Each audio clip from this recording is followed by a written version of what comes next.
Pedro from A&P-REACTS. I'm here today with Alex from Kamelot, from Cyhra, not to talk about the bands and everything that's happening with those two bands, but to talk about you, the drummer, the man. How's it going? Hey, it's good, good. Yeah, so thanks for having me. This is great. Thank you for taking the time. No worries, absolutely. This is going to be fun. Yeah, I've been looking forward to this chat because I really wanted to talk to you about, your history and how you got into drums and why drums and why not something else. Yeah. So before we even get into the list of the 5 drummers that are the most influential to you, when did it all start? When did you pick up the first drumsticks? Oh man, I must have been about 10 years old. So the thing is, my family has always been into music. Like, there was always music playing, and the parents were always listening to Queen, to Genesis, to all these 70s bands. And my brother is 8 years older than I am, so he was listening to all that 80s stuff when I was growing up. All the cool things from back then, Van Halen, whatever, all these things. And so there was always music around me. And before I really got into music, it was all about sports for me. I wanted to be a tennis player. Because that's what everybody. You're going to be the next John McEnroe. Yeah, I was hoping for that. Yeah, or in my case, probably the next Boris Becker or Andre Agassi. Those were the big. Ivo Lendl too. I remember him. He was amazing. Absolutely amazing. Yeah, 80s tennis was absolutely that was a great time for the sports. So that was my thing. And then, but music was always there. And I even went to like a pre-music school for little kids, and I was playing xylophone and stuff. And so, but when I was maybe 5 years old or something, so it was always there. And I even remember like watching Live Aid with my parents when I was maybe 5 years old at the time. So it was so important. I could tell this is a great thing. And naturally, I was always focused more on the singers and on the guitarists, them being in front. And I knew I wanted to make music. So I actually started playing guitar when I was 8 years old. But somehow my attention went from the guitarists and the singers more and more to the drummers. I caught myself always looking at the drummers like, this is cool. This is actually much cooler what the guy in the back is doing. And like somehow it was like, I understood the importance of it. Like this guy was holding it together, and he might not get the immediate attention, but it's super cool. And I think it was also probably Phil Collins, I think, who we might talk about later a bit more as well. But him, like, being the singer at the time of Genesis, and then playing drums and doing like the drum duet with Chester Thompson and stuff like that. And I don't know, I realized, no, this is actually what I want to do. And so I switched to drums. I remember telling my parents and my guitar teacher actually at the time, no, actually I want to play drums. And so yeah, maybe at 10 years old, I started playing, 10, 11. Fortunately, I got into the school big band. We had a big band, so I was playing big band jazz from, very early on. And I'm still to this day, I'm grateful for my music teacher because he just, he threw me into the water. Like I was not ready to do this, but he was just like, you're going to do this now. Like, and I was just sitting there trying, to keep it together, like playing the most stiff swing in the world's history, and just trying to do it. And, that's how you grow, you just have to do it. How did your parents take the change of going from guitars into drums? Well, at first, they weren't super excited about it. Like, I mean, who wants their kids to play drums, like for real? Like, I mean, they were always very supportive of whatever I wanted to do. But I remember at the time, my dad was like, okay, but really, you have been doing this and that and this and that. And I really want you to stick with something.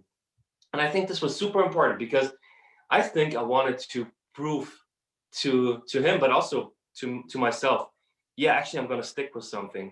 So maybe that was like a little bit of extra motivation, to take the drumming really seriously, Did you set up a drum kit in your living room? Yeah, well, actually, in my room, like, my childhood room, and typically it wasn't like a real drum set. I took boxes and pans and all these. It's a cliche, but I did that, and I was, putting gaff tape on them to pretend it's a drum head, and I was just hitting them, and that's when they realized the boy really needs a drum set. He really wants to do that. So then I got my first drum set, and that I had also in my room, and I was annoying the hell out of my neighbors. I was just going to ask you that, like, if you live close to other people, I'm sure they would have preferred if you had stick with a guitar. Absolutely. I can tell you that for sure. And my poor neighbors already had to go through me playing tennis against the garage door for like years prior. So, and that was like hours of that every day. And then I went from that to playing drums, which was even worse. So they suffered a lot. Yeah. Hey, I'm sure they loved you. They loved me. You're the neighbor's kid that everybody hates on the street. Yes, exactly. Unfortunately, like, but I had to live with that, you know. At least they weren't telling me that openly, I guess. Yeah. Okay. You know, just in were talking retrospect. behind your back. Yes. Yeah, that's that's a typical story. At what point did you feel like, you know what, maybe I'm good enough at this that I can see a path for myself in music and drums? Was there a specific time that you can look back and say that this is when I realized it? Interestingly enough, yes. The funny thing is that I knew I wanted to do this for real. Like, this is going to be my job. I'm going to be a rock star. Like, this is what I'm going to do when I was a kid, when I started playing.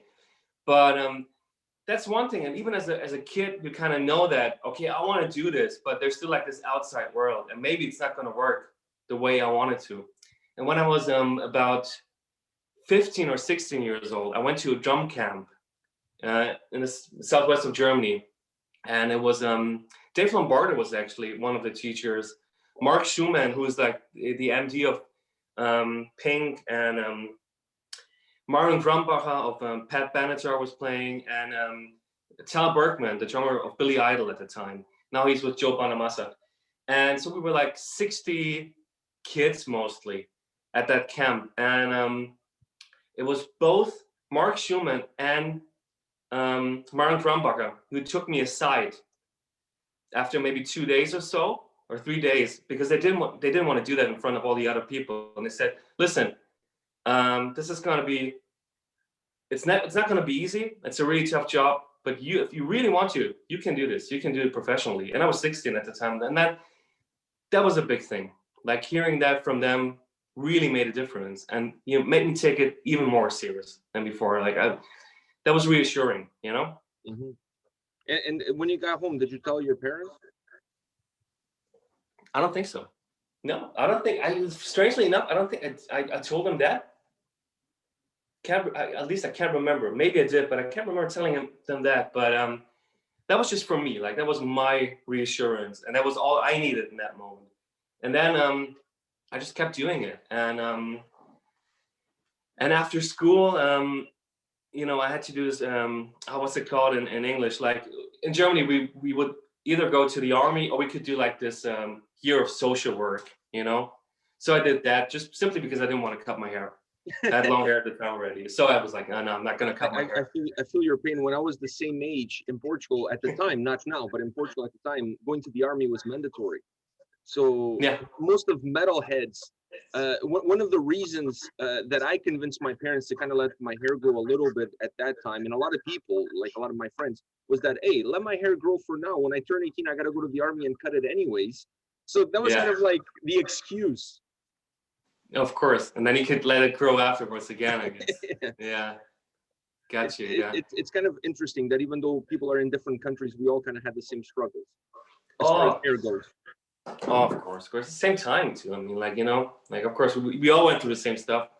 So right after that, I started teaching at a school, like a private music school, and officially I studied English, American English, just because I needed to study something officially, just so that the parents were like, okay, if this music thing fails, he has something to fall back to. Mm-hmm.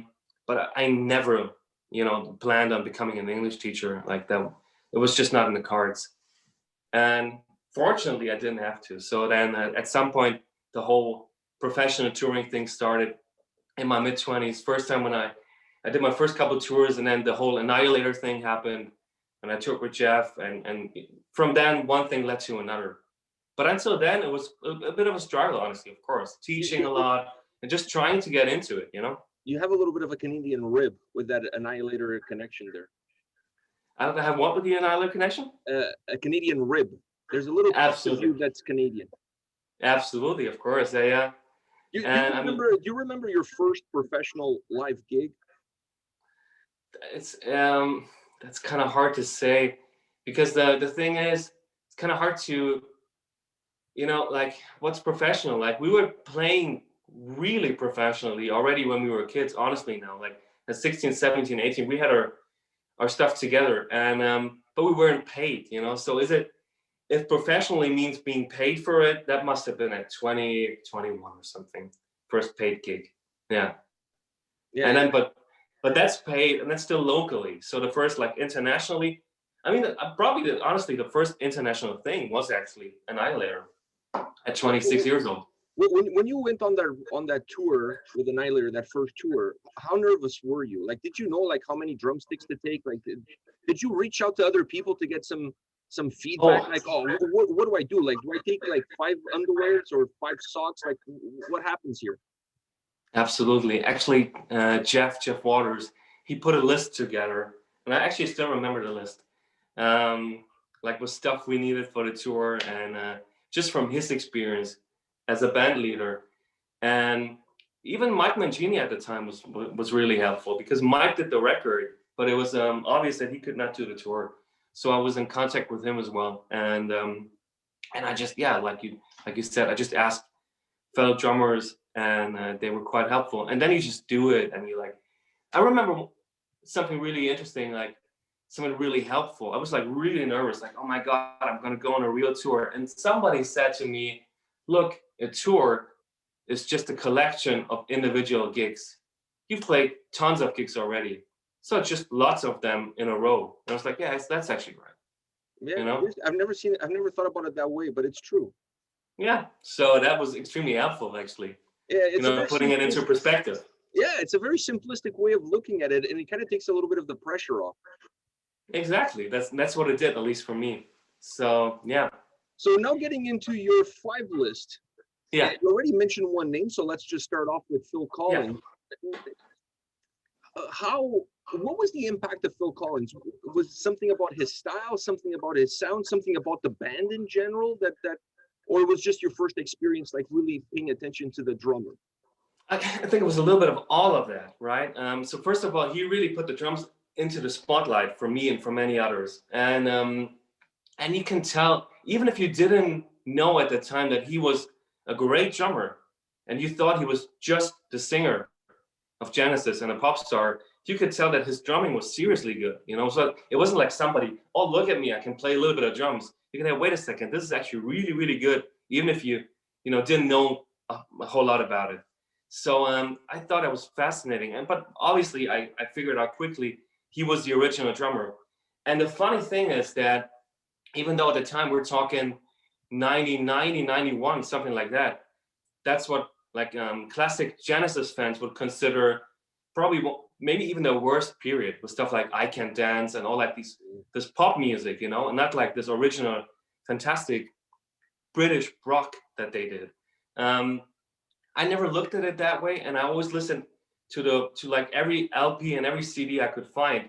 So to me, it was all the same. Like Dance on a Volcano and 7/8 was the same to me as a pop song. I didn't make that distinction, and I learned so much about it musically just from listening to that rock stuff. But I wasn't thinking anything about it. It was like, well, it was all music to me, Mm-hmm. And so I think I learned so much about drumming from him, and about music, and about orchestrating, because I think that's where he is so great at orchestrating drum parts, at giving music structure, and playing the right thing at the right time, and in a very simplistic way, but very effective. If you think of, like, In the Air Tonight, ga-dun, da-dun, ga-dun, like everybody knows that one. Yeah, but also super virtuos and crazy good progressive stuff in Genesis, and he could do both, and he would do both. So super important as an influence, because he can he just did the whole thing, you know, maybe except for playing double bass, obviously. But like if you, aside of that, I don't think he ever did any blast beats, but yes, exactly. But he could have done them. That would have been very interesting. I'm sure he would have been able to do them, especially in the 70s. Like his technique was so great. But also like the other drummers like Chester Thompson, Bill Bruford, whoever played with them also, like on the live recordings, it was great because they were putting their touch, you know, onto that drumming, to those great drum parts. But yeah, it was a big learning experience, the whole thing. To me, listening to Genesis and listening to him on the drums, I actually discover him. For me, he was the singer first, and then the drums. I found out about the drums after. That's kind of how my introduction to the band was. But most people, I guess.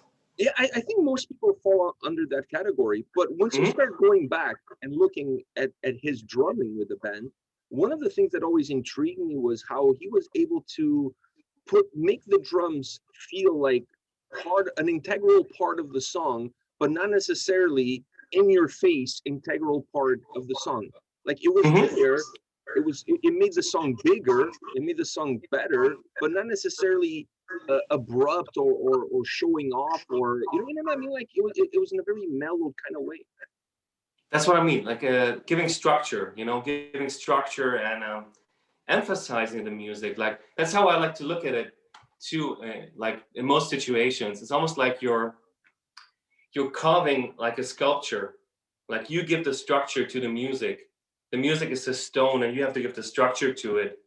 You know, lead from one section to the other. You know, play with dynamics, make it more exciting towards the end. Whatever, all these things. And we have tremendous power over that as drummers. Yeah, I agree with you. I think that if there's something you can take from him, that's definitely that style, that a different way of playing drums, a very subdued, but still, it's like it feels simple, but it's very complex. Exactly. Yeah, that's a great way of putting it. Yeah. I think that's the best way of describing his style. The next name on your list is Mark Zunder. Yeah. How did Mark Zunder come into the picture? Okay, so that was my 15th birthday. I remember it clearly, and I was watching Headbangers Ball. It was a Queensryche special, Promised Land at the time, and they played Through Different Eyes from Perfect Symmetry, and I was intrigued. I was like, "What is this?" You know, like when he's shifting the beat and all these things, and it's so crazy good. And I was like, "Wow, this is amazing!" Because at the time I was into Dream Theater already and all these things, which was sort of a natural progression, going from all these progressive things that I was listening to as a child without even knowing that they were called progressive. And then Dream Theater was a logical step, but Zunder and Fate's Warning, that was a whole different story for me, especially Parallels and Perfect Symmetry, those two recordings, because he was putting that, well, first of all, he was putting sort of a fusion touch on it, almost like a Dave Weckl, almost Vinnie Colaiuta kind of thing, where he was like putting that kind of touch onto that progressive metal drumming, whereas others were simply just copying Neil Peart or were playing, you know, in a more simple way. And the other crazy good thing he did and he's doing is, again, the way he orchestrates and the way he structures things. So he has this clear way of going like of doing like an A-B kind of thing, like having one part of the verse and this way, the other that way, and then going back and forth and giving structure like that. And this is something I really took from him, like to really construct your drum parts in a very musical way. So did you take your technical approach exactly from his own approach? And how do you take something from a guy like that and then kind of, because you can't copy it, but how do you make it your own? Yeah, so it's more like that's a really good question. Because the thing is, it's very easy to, especially as a young kid, as a young musician, you copy people, and that's perfectly fine. And in a way, you know, the situation that we are in is both a blessing and a curse, meaning that there's so much history behind us, musical history. So we can borrow and take from all of these great musicians. At the same time, it makes it very hard for us to come up with something really original, because so much has been done already, right? But again, it's, of course, like it makes your whole progress so much faster to be able to just pick those things and then you try to figure them out. And back in the day, of course, the great thing was actually that we had to figure those things out for real. There was no way of like going on the internet and then like figuring something out. We had the recording and we had to try to figure out what the guy was doing. And even if you don't get it 100% right, you learn something. And that might be even better. You might develop something of your own, you know, doing it that way. So I don't know, like his playing is so structured and so clean that actually it was really easy to get his ideas, but it was more like an eye opener to see, oh yeah, you can be that structured and you can, you know, play with these sort of, with this kind of vocabulary in your drumming. So when you're working on a track now, do you kind of revert back? I mean, maybe not consciously, but because it's now part of your DNA, but do you kind of revert back to that way of thinking when you're working on a song and trying to incorporate some of those things into the track that you're building? Oh, totally. Especially if it is more progressive stuff, then it's just a natural thing. The funny thing is, I'm almost trying not to sound like that. Like it's so natural for me to go there, or to do Portnoyisms, you know, which in reality are almost all of them. But like I don't want to take anything away from Mike, but like he is so heavily influenced by Neil Peart, right? So it's like basically a second-hand influence in that way. So it's so natural for me that like these are the go-to things because that's how I learned to play the drums. And so I do both. I'm deliberately doing these things, and then I'm kind of almost more deliberately staying away from them, you know, to make it a bit more original. To make it more. So it's kind of both. Yeah. Next name on your list is Terry Bozzio. Interesting for me. This was an interesting choice. How old were you? When did you discover Terry Bozzio? This is another funny thing in a way because obviously the big thing in Bozzio's career, like as a session musician sort of, or as a band member, is Frank Zappa. So that's like the main thing that Bozzio did. Missing Persons too, his own band, but it can't get bigger than Zappa in music, you know.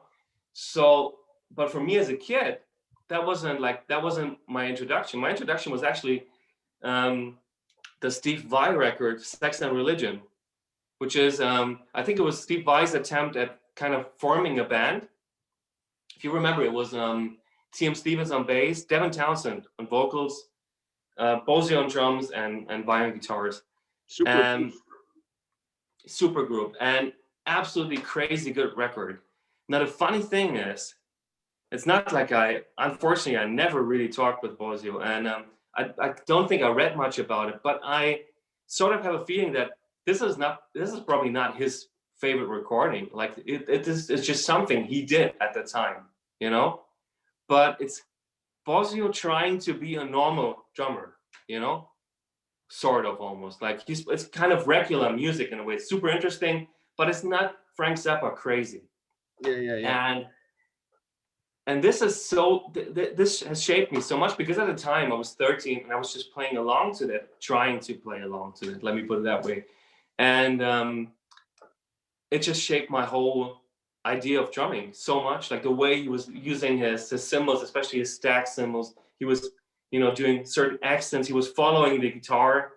And by doing so, following sounds like you're following, but by doing so, more like, again, shaping and giving structure and carving things out again in the music that otherwise were not as clear. And it's such a great recording. He probably doesn't even remember it, but it's absolutely fantastic, you know? When I saw the name on your list, I thought it was the Frank Zappa connection because, like you said, I mean, it's larger than life. Of course. And of course, then at some point when I got older, I kind of went back to that. But that probably never had as much of an impact on my playing because it was just too different. And his solo stuff, Terry's solo stuff is mind-blowing.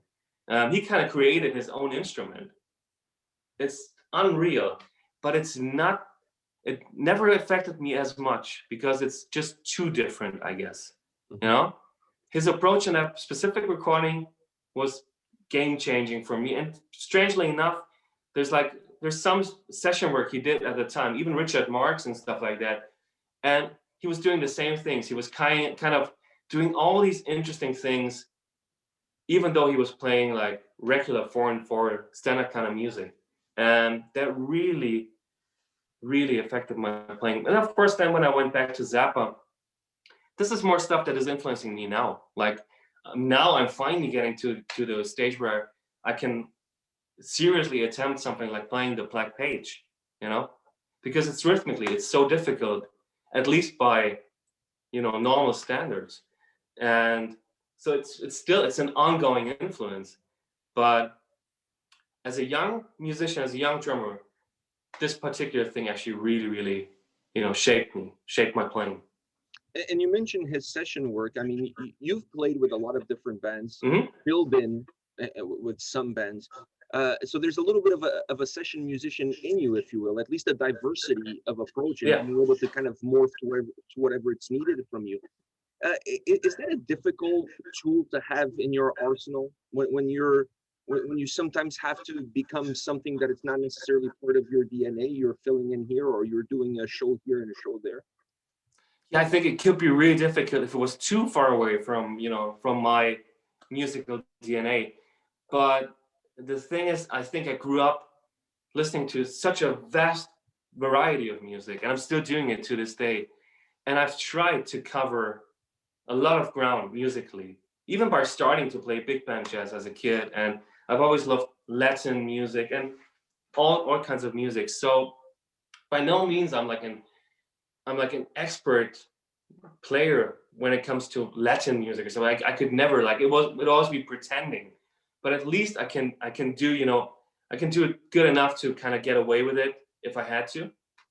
And so most modern situations, any kind of rock to any kind of metal, I think I can cover pretty well. So I think it is sort of a session musician mentality maybe, but that has sort of a bad ring to it. And I like to look at it as more of being like trying to be an all-around musician, you know, but hopefully in a way that you really can play most of these things. Like most often when somebody's referred to as an all-around drummer, for example, unfortunately, many times it's somebody who can't really do anything for real and just a little bit of everything.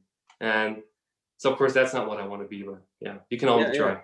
I know what you're saying. It's like when you refer to an album as being diverse, people sometimes take that as a negative. It's like it's all over the place. And just because it's diverse, it doesn't mean it's all over the place. It could still have structure. It could still have a path. It could just have a lot of different influences along that path and along that journey. So sometimes the words don't represent to some people what represent to others. And then there's a little bit of something lost in translation. Absolutely. I think it's a general problem with a little bit of music because people just like to put a label on things because it just makes it easier to market something. And in reality, I've always loved stuff that is kind of in between those things. And for some reason, probably because of that, those things never got to be so successful because they're not as easy to be marketed because they're kind of harder to explain, you know? Yeah. I guess.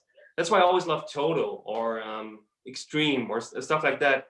But it's so hard to put because you can't really put a label on it, you know? And since you mentioned Total, I'm going to go into Total next. But before I do, there's one more thing I want to ask you, because this has been really bugging me. And you mentioned the cymbals and how Terry Bozzio used them. Yeah. It seems to me that there's like almost this new trend in metal where the cymbals on the mix are like all over the place. And what I mean by all over the place, they're starting to be almost more in the forefront than the bass drum is. Do you see that happening? Is this a trend that's, because in my opinion, my humble opinion, I'm not a drummer, but as a listener, it feels to me that sometimes it flattens the sound a little bit. And I'm seeing this year, specifically this year, a lot of the albums that are coming out, the cymbals are recorded so much in the forefront of the mix that it almost hides how heavy the drums are because it flattens the sound a little bit. Do you see this as a trend or is just I know perhaps the choice of some drummers in some bands. It's kind of hard to say. To like, I'm not listening, I guess, to enough recordings right now to to say whether this is a trend or not. I know what you're saying though.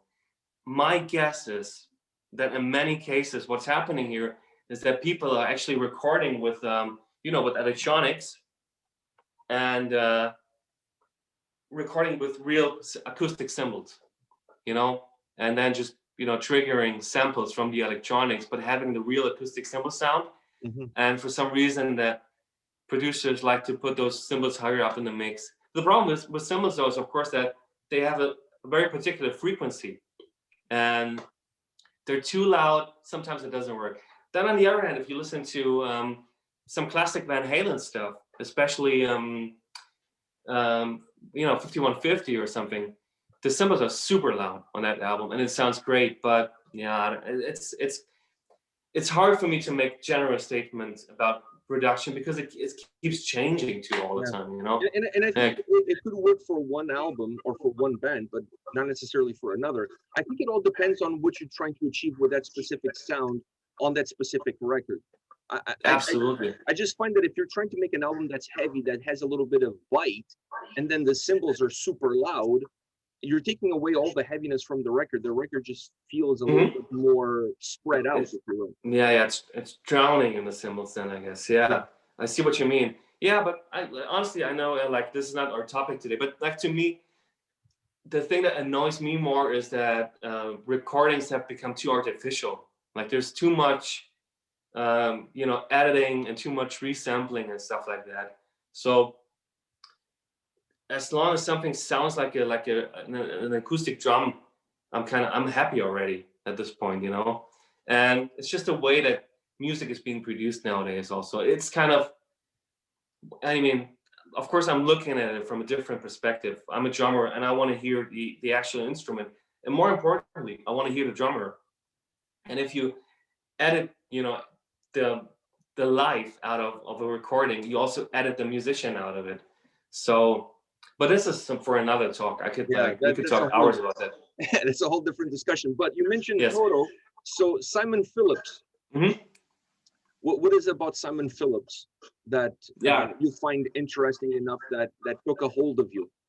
Yeah. So Simon Phillips. But first of all, Toto has been super important for me, and of course, like Jeff Porcaro, you can't talk enough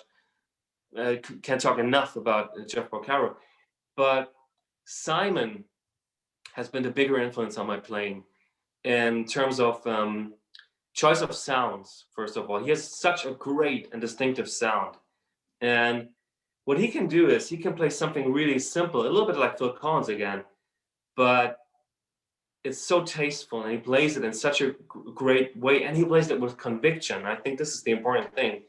And even if he plays something simple, it sounds amazing.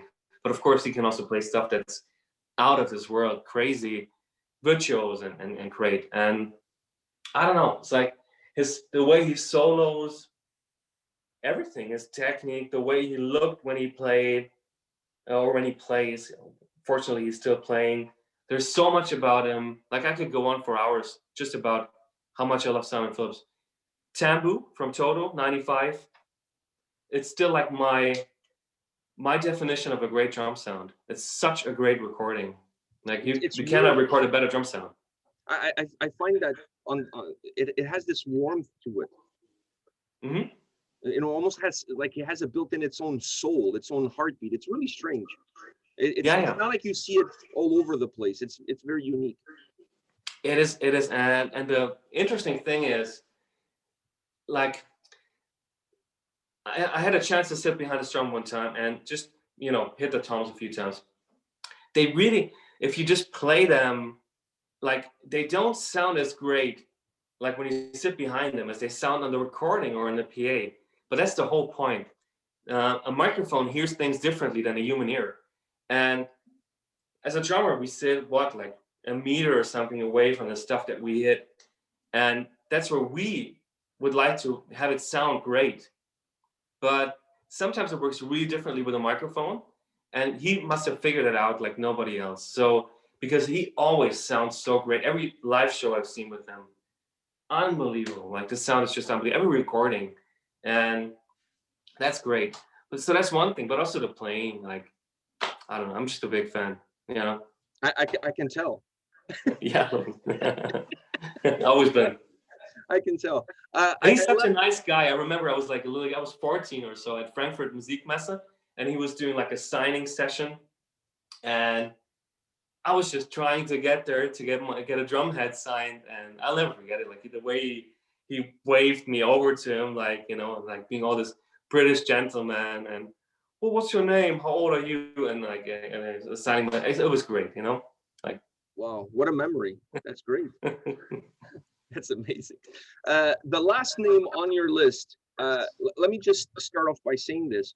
I'm not a musician, but when I was a kid, listening to this guy, I said to myself, if I ever start a band, which I didn't think it would ever happen and it never did, but if I ever start a band, I want my drummer to sound like him. That's how I want my drummer to sound, and his name is Nick Menza. Yeah, Nick. What a drummer. What a drummer, yes. The definition of a great drummer, great metal drummer, but great overall drummer actually again. So the thing is, I remember to this day, I came home from school, and back in those days, MTV was still playing music videos, and it was still a thing. And it was Symphony of Destruction was on, and I saw Megadeth, and I saw Nick for the first time, and I was like, oh my God, this is what I want to be. I want to be like this guy. Like everything about it, the music, the way he played, the way it looked when he played. He had this elegant way of moving, very technical, but still very powerful. It's something I love, because a lot of people look like butchers when they're playing. I don't like that. And other people are playing too soft. I don't like that either. And he had that perfect mix. It just, because that's another thing. Like somebody can influence you musically, but maybe it's also like the way they look when they play. It's aesthetics, yeah, or the way they behave, or they're like the all these things. Like it's there's so much more to a person. But with Nick, it was all of that musically. Wow. First thing I did was back then I got a tape, an original tape of Countdown to Extinction, which is insane to think about it now, but I got that. And first thing, skin on my teeth, that drum roll in the beginning, I was like, what is this? Like I was listening just to that a million times, trying to figure it out. And it's all these things. Then going back in time, at that time, like discovering Rust in Peace, and then being blown away completely by that whole album. And so Nick was just unbelievably great, I saw them live around that time. Well, actually, it was a little bit later. I saw them live during the Euthanasia tour, and seeing him live, the impression that I had as a young kid, finally seeing somebody that, man, I just love the sound on his drum. I just loved everything that he was doing. But having a chance to actually see him live was really interesting, because I got the feeling at that time I was listening to other stuff outside of metal, like jazz and blues and all sorts of stuff. And seeing him play, I had the feeling like this guy, he's like a classical drummer with a ton of aggression. So he's not sloppy. Do you know what I mean? Like, and at the same time, it doesn't feel controlled. It feels very organic, but it's like aggression with intention and with purpose. You know what I mean? Like, he had a very unique way of playing. And if you were watching a Megadeth show, I know most people were probably looking at Marty Friedman on the guitar or whatever else was happening. But if you had a chance to see him play live, it was like he was in a bubble. Yeah. On his own, like, tuning everything else out. Incredible. Was he playing that acrylic kit at the time? I believe so. Like the see-through. Yeah, fantastic. Yeah, also super cool.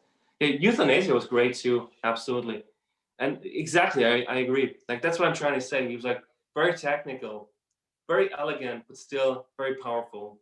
Like that's the aggression, like absolutely perfect. You cannot be a better drummer for this kind of music. And the groove, such a great groove.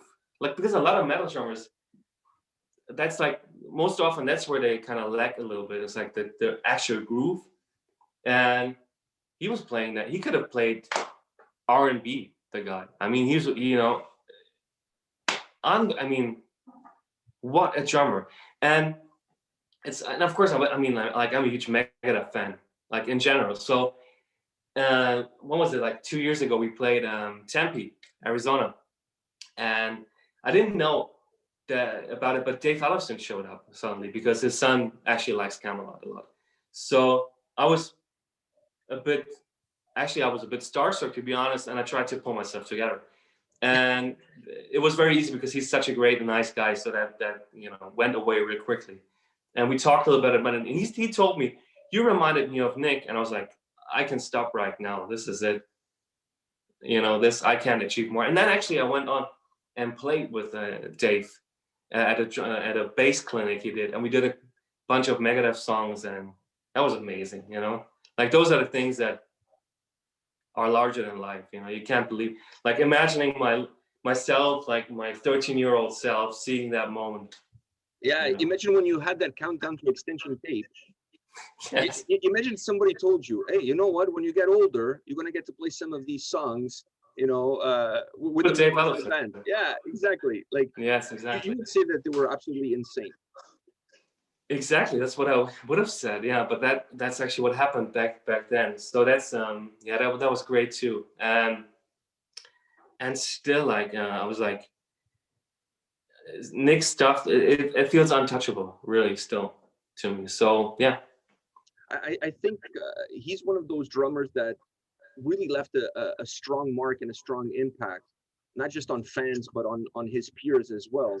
And I mean, I honestly, and this is not to take anything away from other drummers that Megadeth has had over the years, but when I think of Megadeth, I still think of him as being such an iconic member of that band through such iconic records.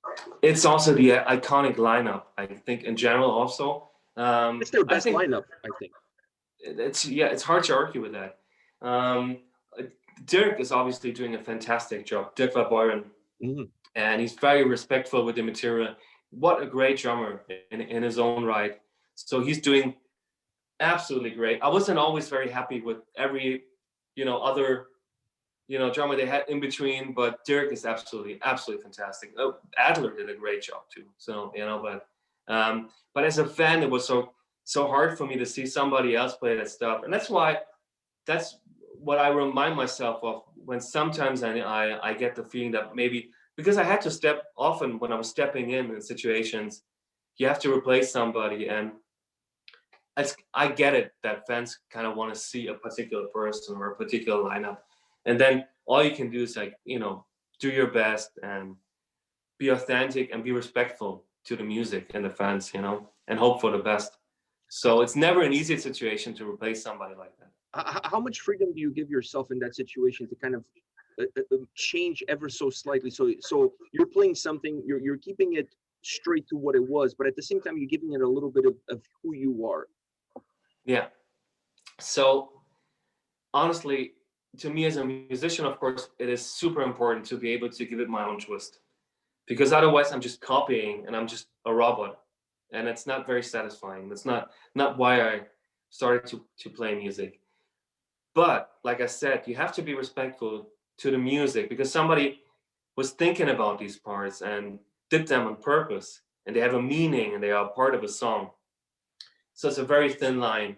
And especially if you're new in a situation, if you're playing for the first time with people, I try to make them feel as home as possible, like the other band members. And I think I learned over hanging all my life with guitarists. I know what they want to hear, and I think I can do it. I can do little things that they don't even notice, and the stuff that they need to hear to be at home and to be, you know, feel safe and feel that everything is solid. That stuff is there, and I can, you know, add a little bit here and there, and, you know, nobody's heard. So I guess that's how I try to do it. And then the longer you play with a band, the more liberty usually you can take. But it's still, like, you have to be respectful. I don't like, because you have to remind yourself, I'm a fan too, and I don't like it either if I'm seeing somebody and they're ruining stuff, you know, like there's stuff I want to hear. I cannot, like, you know, you have people air drumming, and you know, you have to respect that, you know. Very important. I agree with you. There's a fine balance. There's a fine line that you have to walk. I have a couple more questions for you, and one is, you look at these 5 guys, you put them in a blender, and I'm assuming we end up with Alex. But how much of these 5 guys, perhaps which one of these do you see more within yourself, within your playing style? That's a good question. I think it really depends on the music, and I think if I play in a proper metal setting, I think it's Nick Menza. That's the closest to my playing, or I'm the closest to that playing rather. And in any other kind of setting, it would probably be again Bozwell trying to be a normal musician, sort of, you know, because that's kind of in the middle of all these things. Like, that has the progressive part of Phil Collins, and it has the interesting virtuous choices of Simon Phillips and all that kind of, you know. I think that's somewhere, but probably it will be somebody else altogether. Like, I think hopefully I kind of developed enough into my own person to not even sound like any of them, you know. I don't know. You can only hope that. Maybe my son in 20 years or 30 years, he'll be talking to the next guy, another drummer from an upcoming band, asking him what are his favorite or most influential drummers, and they'll say you. So I think that is the natural progression.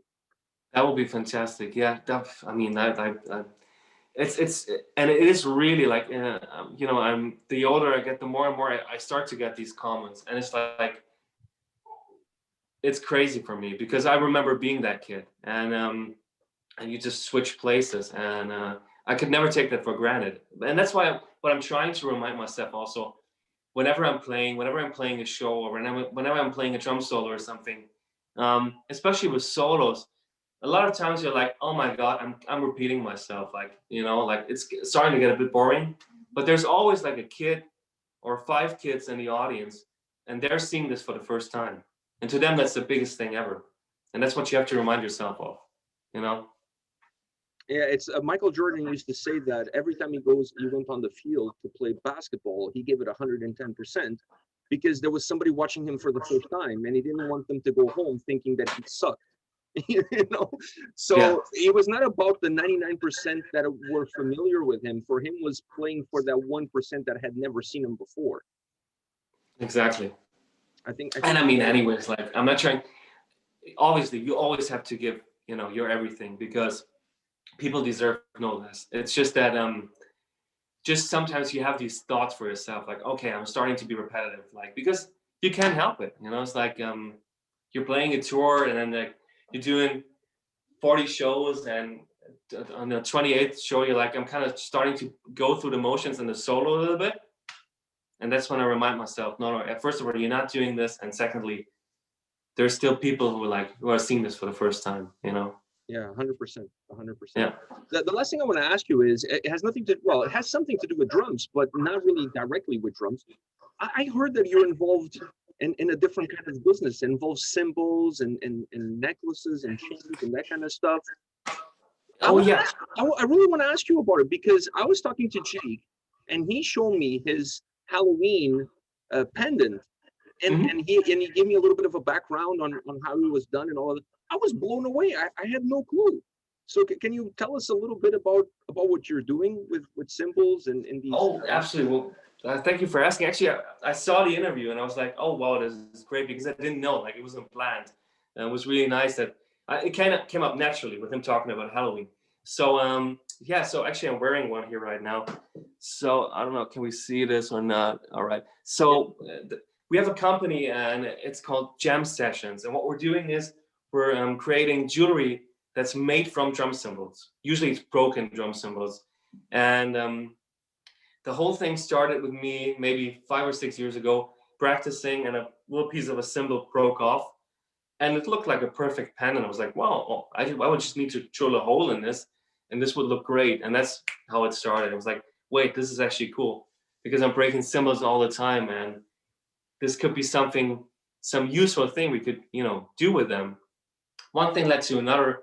I started to have this company with a friend of mine, and then we just, you know, started to expand to other artists. And now we have an Anthrax one. We have a Halloween pendant. We have many artists that you know, started working with us, and we're expanding as we speak. Like, we're really trying to get more and more.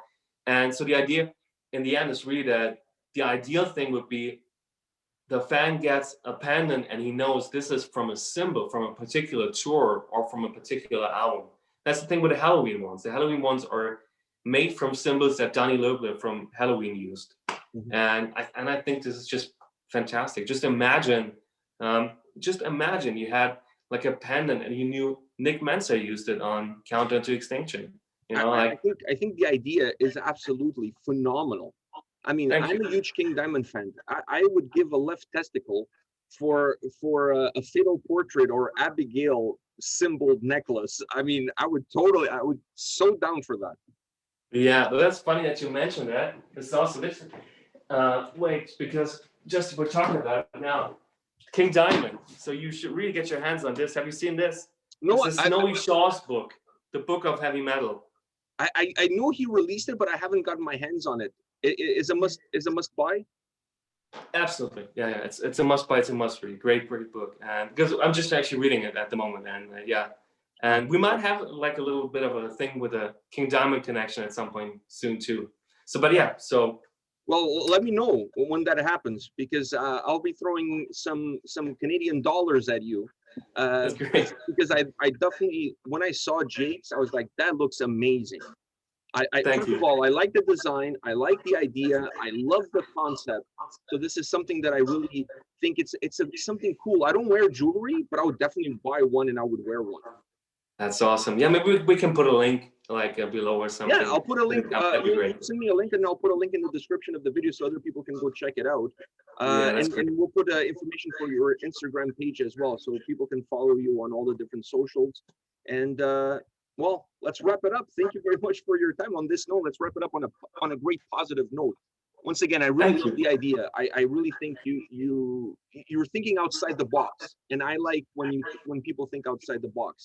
Yeah, and I think especially also like this might be something that might be really important to younger musicians too. I think it's really important to branch out a little bit, and you know, to not have all your eggs in one basket, because I mean, we see it right now. You cannot play live shows at the moment, and so if that's all you do, suddenly you have a problem. So it also, like, even from a business point of view, it makes a lot of sense to try and find other things that you can do as well. But first and foremost, this was like sort of a labor of love. This was like an artistic thing that we wanted to do, and yeah, so that's it's just fun. It's just great. Well, I think it's great. I love the idea, and I'm gonna hold you to it. You gotta let me know when there's some King Diamond stuff on the line, because I have a problem. It's indirectly related. I'll tell you later. It's not official. All right. Because I have a serious problem when it comes to anything in the proximity of King Diamond. I have a serious problem. I have an addiction, so a real serious addiction. Alex, thank you very much for your time today. This was an absolute blast and pleasure. Hopefully, I'll get to see you on the road soon, or soonish, or as soon as possible. Yes. It's always been a lot of fun to see you play, and today was a great time just chatting with you about your most influential drummers. And it was so hard to even pick them, to be honest. And you know that. Like I was thinking about it for days. I almost couldn't sleep. Honestly, I could have named 50 drummers, and I just really tried to figure out who really played like such a crucial part. But I could have at least named 5 or 10 more. But that's the way it is for everybody. Yeah, it is. Well, thank you very much, Alex. All the best. Stay safe and stay healthy. You too. Thank you. All right. Bye. Bye.